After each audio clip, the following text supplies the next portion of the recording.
Guys, welcome back to some more AFK Arena. Today we're over on our YouTube account and we're looking at some of the meta team comps, but kind of in a different light. So when you look at a couple different team comps, such as Ainz and Albedo, you look at All Negrez, there are specific build outs that really do make these teams effective. So we're going to go over a guide from in-season that I absolutely love that kind of covers the team comps, the min-maxing within the team comps, and really where to begin when you start getting into the multiple team battles, when you start getting into chapter 30 plus, really focusing on what to build and when, and also how far to build them. So let's go ahead and we'll take a look at the guide.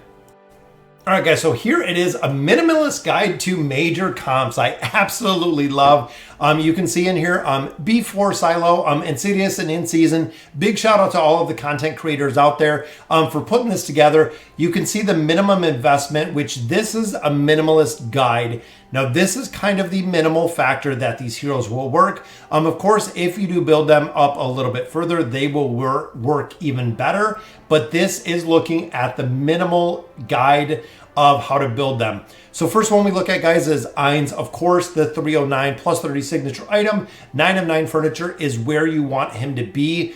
He is the primary damage dealer. And you'll notice consistently that when it comes to the damage dealing heroes, they are really the core to the build. That is why even when we had a conversation earlier over on the live stream, building Ainz out, Garrison, getting him from the Garrison is super important, especially if you are newer to AFK Arena.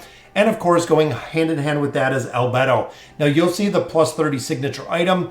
Plus 30 signature item allows her to boost the attack rating and the defense of other dimensional heroes. And that 3 of 9 furniture is going to give her the immunity.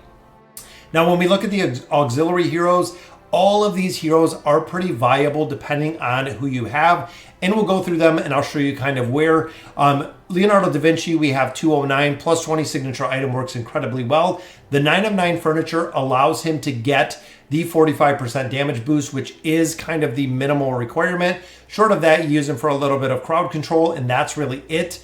But that 209 is really where you want to see them. Him building ultimately to the 309 or the plus 30 signature item in the 9 of 9 furniture. So next we look at the Prince of Persia, 203, relatively cheap to build, plus 20 signature item. The 30 just gives him a little bit more damage, but the 3 of 9 furniture does allow his abilities to work a little bit faster. 9 of 9, of course, is going to give him an additional cheat death, meaning that he can actually survive when he does take fatal damage. So 209 is really where you want to build him to. Taking him to a plus 30 signature item will help, but not a priority by any means, just because of the stats that it does bring.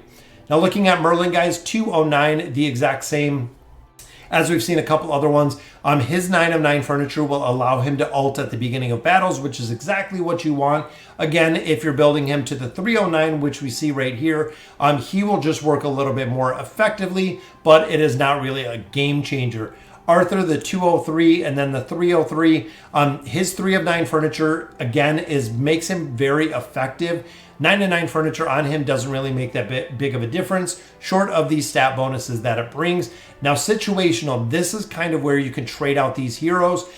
If you see that Ainz is not putting enough damage because you're fighting a team comp that is very defensive, is really the big one. You can actually drop Mortis in here. Mortis E plus will work, taking him to Mythic and a plus 20 signature item as you get him further, allowing him to buff Ainz. Of course, out of this team comp, Ainz will be the one that he always buffs. Same with Ezio. Ezio goes 209. 9 of 9 furniture will give him the 500 energy boost in the beginning, allowing him to ult and actually take out targets much faster. Now, giving Blade to Ainz, again, if you're earlier game, as soon as you can garrison him, I absolutely would recommend it. This will usually be long before you have the class-specific relics, so giving him the Blade, guys, boost his damage as you go through much of the battle. Now, relying on Ainz and Albedo protection, if Ainz ults after 15 seconds, it is better. Big reason is he will power up himself. In addition, if you have a hero like Leonardo da Vinci, a lot of times Leo will go ahead and throw that 45% damage increase in there before Ainz ults, allowing him to do an incredible amount of damage. Now, any slow teams, defensive teams, things like that, Ainz will burn through just with the sheer damage. You do have to look out for burst teams. Now, they can be absolutely detrimental to this comp, especially when you're getting into multiple teams, when you're getting into teams that have Athalia. You can see Leica, Verk, Sophia, some of the high burst teams. If they're killing out Ainz too fast, of course, the effectiveness of Ainz will be completely nullified. Now, looking over on the right side, we have Olna Graveborn, Olna Grez.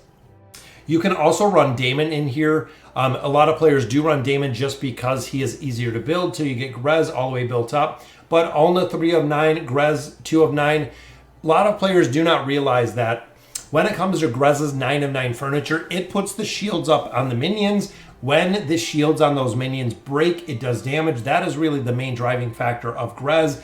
It is not really the hero itself. It is the shielding factor that you put up on those minions that allow Grez not only the survivability from the minions dying, but also the damage from the minions taking damage.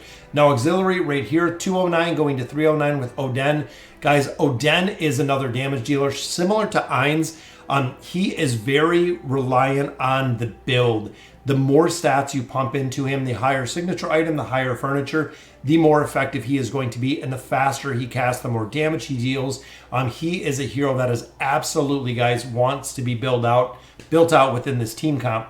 Then we have Pharrell right there, Pharrell 203. You can see having a minimal investment in there, which I like. Plus 20 signature item, 3 of 9 furniture. Ultimately going to the 9 of 9 to allow him to get built up. And then we have Silas 309, of course, plus 30 signature item, giving him a very big attack boost to heroes that are above 50%. And then also his 9 of 9 will affect range heroes, which allows them to really maximize the damage. This one's situational, again, running Mortis within here to buff up either of these. If Mortis buffs up Grez, makes him very hard to kill and also adds a big damage mitigation or a big damage boost in there. Also Hodgkin. We've seen Hodgkin being utilized in a lot of different formations just because of the sheer power that he is putting out. So looking again, minimal investment, we have 2 plus 30 signature items, 3 plus 20s, and then minimal except the 9 of 9 investment with furniture, which is pretty heavy in there, guys.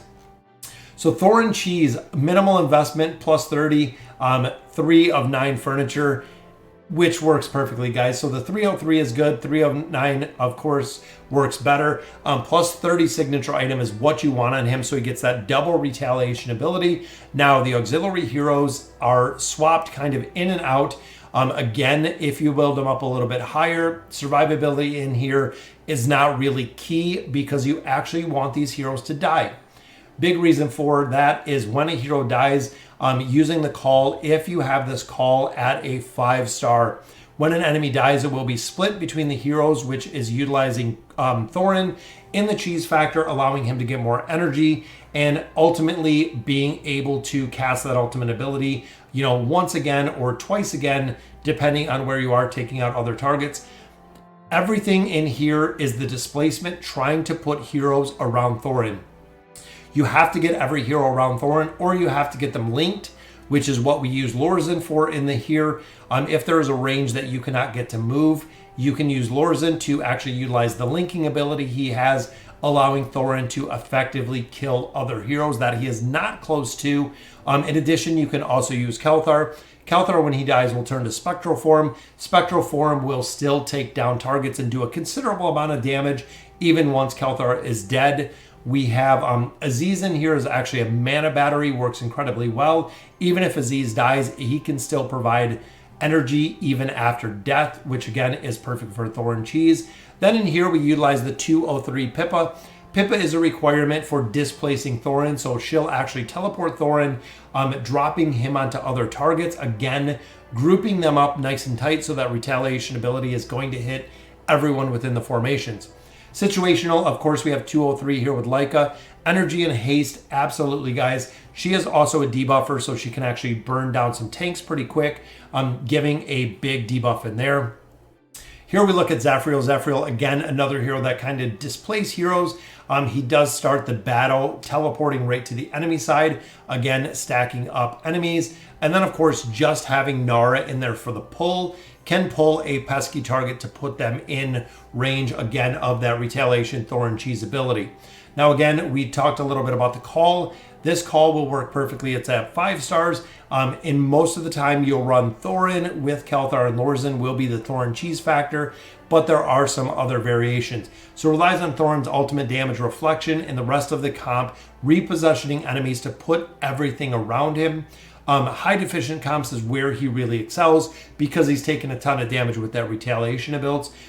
Enemies denying ult, which heroes, if he fights heroes like Oden, if he fights heroes like Pharrell that are actually going to steal energy away from him, it is incredibly hard to get the Thorn Cheese to work. So Thorn Cheese is very dependent on the formations that you're dealing with.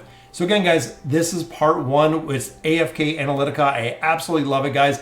Big shout out to B4 Silo, Insidious, and In Season for coming up with this guide.